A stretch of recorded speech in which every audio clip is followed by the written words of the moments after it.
नमस्कार। आज हामीले थाइराइड रोगको बारेमा चर्चा गर्दैछौँ। थाइराइड रोग के हो र यसबाट बच्ने उपायको बारेमा आउनुहोस् जानौँ। थाइराइड रोग तनाव, खानामा आयोडिनको कमी अथवा बढी, एन्टिबायोटिकको असर र वंशाणुगत गुणका कारणले पनि लाग्ने गर्दछ। पुरुषमा भन्दा महिलामा धेरै पाइने यो रोगले अन्य रोगहरूको समेत जोखिम निम्त्याउन सक्ने चिकित्सकहरू बताउँछन्। थाइराइड रोगबाट कसरी बच्ने त? आयोडिनको कमी वा बढी दुवैमा थाइराइडको समस्या देखिने भएकाले खानामा यसको मात्रा मिलाएर खानुपर्दछ। थाइराइड ग्लान्डले आयोडिनलाई लिएर थाइराइड हार्मोन उत्पन्न गर्छ।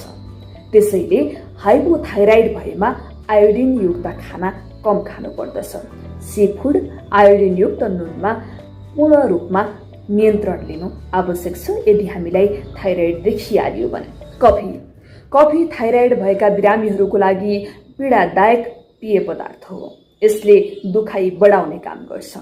बेचैनी तथा अनिद्रा जस्ता समस्याहरू निम्त्याउने काम गर्छ। तर कफीले सिधै थाइराइड भने हुँदैन।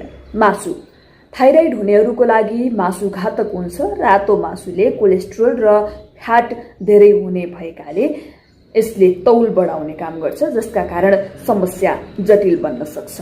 रक्सी थाइराइड भएकालाई रक्सी बियरले निकै प्रभावित पार्छ। यसले गर्दा शारीरिक ऊर्जालाई पनि प्रभावित पार्छ।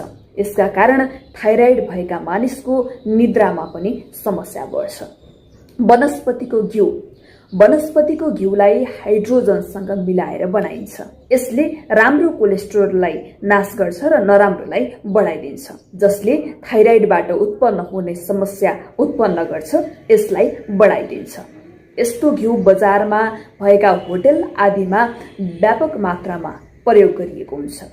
तसर्थ सकभर बजारमा खाने नगर्नुहोस्। यदि तपाईमा थाइराइडको समस्या छ भने